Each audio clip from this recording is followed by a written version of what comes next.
এই নিউজ তো আপনারাই করছেন।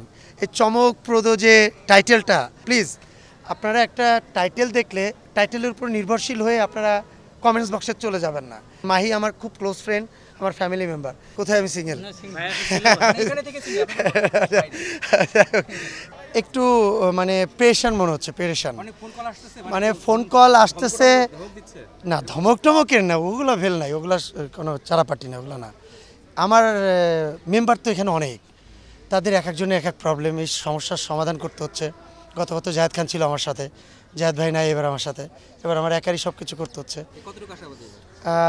আল্লাহর রহমতে তো আমি গত 6 বছর যে কাজ করেছি, যতটুকু আমার মেম্বারদের জন্য কাজ করেছি, আমার ধারণা আমি ইনশাল্লাহ 80% আগে আছি, আল্লাহ যদি কপালে রাখে।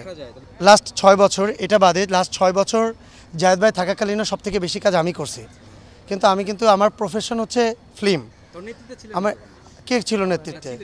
আমি আগের বারে প্রথমবার সর্বোচ্চ ইসিতে ভোট পেয়েছি, এরপরে ঢুকেছি, আবার ইন্টারন্যাশনাল অ্যাফেয়ার ছিলাম রানিং, এবার আমি প্রতিবারে আমি জয়ী। সো আমি কাজ করে যাচ্ছি 8 বছর ধরে আমার অ্যাসোসিয়েশন মেম্বারের জন্য।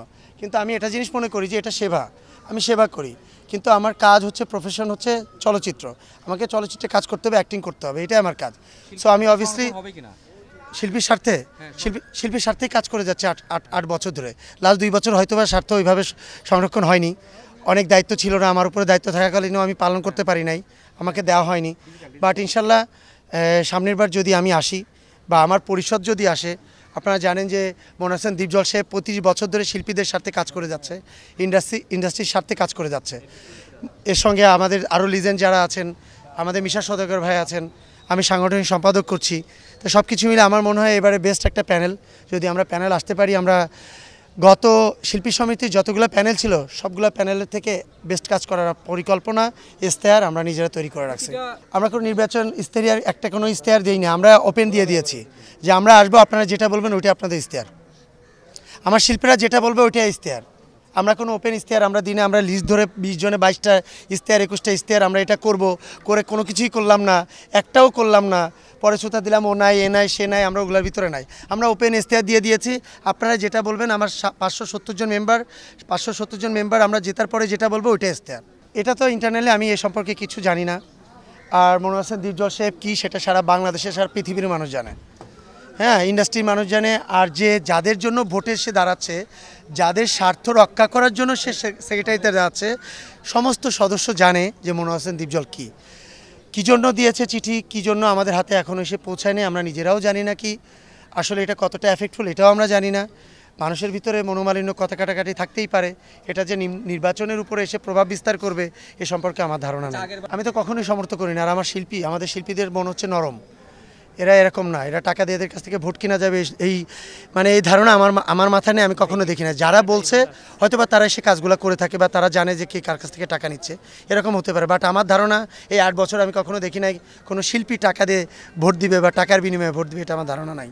আমি শিল্পীদের জন্য একটা কাজ করব, সেটা হচ্ছে যে আমার বাংলাদেশ চলচ্চিত্র শিল্পী সমিতি, এটা আমি সারা বিশ্বের দরবারে পৌঁছাতে চাই। বিকজ আমার বাংলাদেশের আমাদের 28টাই অ্যাম্বাসিডার আছে, 28টা অ্যাম্বাসি আছে। সে অ্যাম্বাসি সবাই জানতে হবে যে বাংলাদেশের চলচ্চিত্র শিল্পী সমিতি আছে। বাংলাদেশের চলচ্চিত্র শিল্পীদের অনেক ক্রাইটেরিয়া থাকে একটা ভিসা এজেন্সিতে বা ভিসার জন্য একটা অ্যাম্বাসিতে গেলে। আমি সেই ক্রাইটেরিয়াগুলো আরও সরল করতে চাই। আমরা শিল্পী, এটা আমাদের সবথেকে বড় পরিচয়। আমরা চোরও না, ডাকাতও না। আমাদের প্রেস দিব, আমাদের পেপারস দিব, আমাদের যত ধরনের এনওসি আছে এনওসি দিব। তারাই বিচার করবে যে একটা শিল্পী সমিতি কত উচ্চ পর্যায়ে আছে বাংলাদেশে। আমরা শিল্পী, আমরা যদি সমস্ত পেপার জমা দিতে পারি, তাহলে আমাদের এত ক্রাইটেরিয়ার কী প্রয়োজন আছে? আজকে আমি হয়তোবা ভালো আছি, আজকে আমার আমেরিকার ভিসা আছে, আমার কানাডার ভিসা আছে, আমার আরেক ভাইয়ের হয়তো সেটা নাই, আরেক ভাই হয়তো দুবাই যেতে চায়, তাহলে তার কেন এত কঠিন পরীক্ষা দিয়ে যেতে হবে? সহজ পরীক্ষা দিবে, পেপার জমা দিবে সুন্দরভাবে। সে যদি শিল্পী হয়, সেই জায়গাটা থেকে সে দুবাইয়ের ভিসা পেতে পারে, তার একটা ছেলে জব করতে যেতে পারে, গভর্নমেন্টের একটা ফি নিয়ে এসে জব করতে যেতে পারে। সেই জায়গাগুলো আমি সহজ সরল করে দিতে চাই। আমি আমার সমস্ত অ্যাম্বাসিডারকে আমি শিল্পী সমিতি নিয়ে আসবো, কারণ আমি এই কাজটা আমি গতবার থেকে শুরু করেছি। ইউএইর অ্যাম্বাসিডার এই শিল্পী সমিতি থেকে আনছি, কুয়েতের অ্যাম্বাসিডার আদেল হাসানকে আমি শিল্পী সমিতিতে নিয়ে আসছি। আমি নিয়ে আসছি শুধু আমার নিজের প্রোগ্রামে। আমি চাই 28টা দেশের অ্যাম্বাসিডার শিল্পী সমিতিতে আসবে এবং তাদের সাথে আমাদের খুব সহজ একটা সম্পর্ক হবে। আমি এটা আমার টার্গেট করে রেখেছি। আমার শেষ ভাষ্য হচ্ছে যে আপনারা চমকপ্রদ, কারণ আপনারাই তো ভাই, এই নিউজ তো আপনারাই করছেন, এই চমকপ্রদ যে টাইটেলটা, এই টাইটেলটা দেওয়া, এটা সত্যতা দিতে গেলে তো আপনারা টাইটেলের পাশে তো কোথাও, কোথায় আমি সিঙ্গেল এখন যাই হোক, আমি যেটা বলি সেটা হচ্ছে যে আপনারা তো কোথাও লিখে দেন না ভাই, প্লিজ নিচে ক্লিক করুন, একটা চমকপ্রদ হেডলাইন দেন, দেওয়ার পরে আমরা যারা আছি দর্শক, আমরা তো মানে বিব্রত হই। আর দর্শকদের কাছে আমি সবসময় আবেদন করি, অনুরোধ করি, প্লিজ আপনারা একটা টাইটেল দেখলে টাইটেলের উপর নির্ভরশীল হয়ে আপনারা কমেন্টস বক্সে চলে যাবেন না। কেউ লেখেন যে কমেন্টস দেখতে আসলাম, কেউ তার ইচ্ছা মতো কমেন্টস লিখে দিন, প্লিজ ক্লিক করুন, ক্লিক করলে সত্যতা জানতে পারবেন।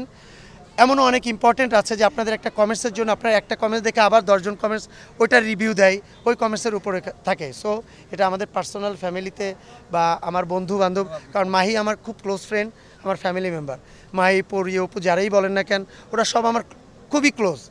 সো আমার ফ্যামিলিতে কোনো প্রভাব কখনোই বিস্তার করে না, কারণ আমার ফ্যামিলি সবাই জানে কে কেমন, তারাও জানে তার সঙ্গে আমার রিলেশন কেমন। সো আমার বাহ্যিক যে দর্শকগুলো আছে তাদের কাছে ছোট হতে হয়। সো আপনারা একটু কাইন্ডলি, আমি আমার সাংবাদিক ভাইদের কাছে অনুরোধ করব, হেডলাইনটা এতটাই চমকপ্রদ দিয়েন না যেটাতে আমাদেরকে অন্যরকম একটা পরিস্থিতির ভিতর পড়তে হয়।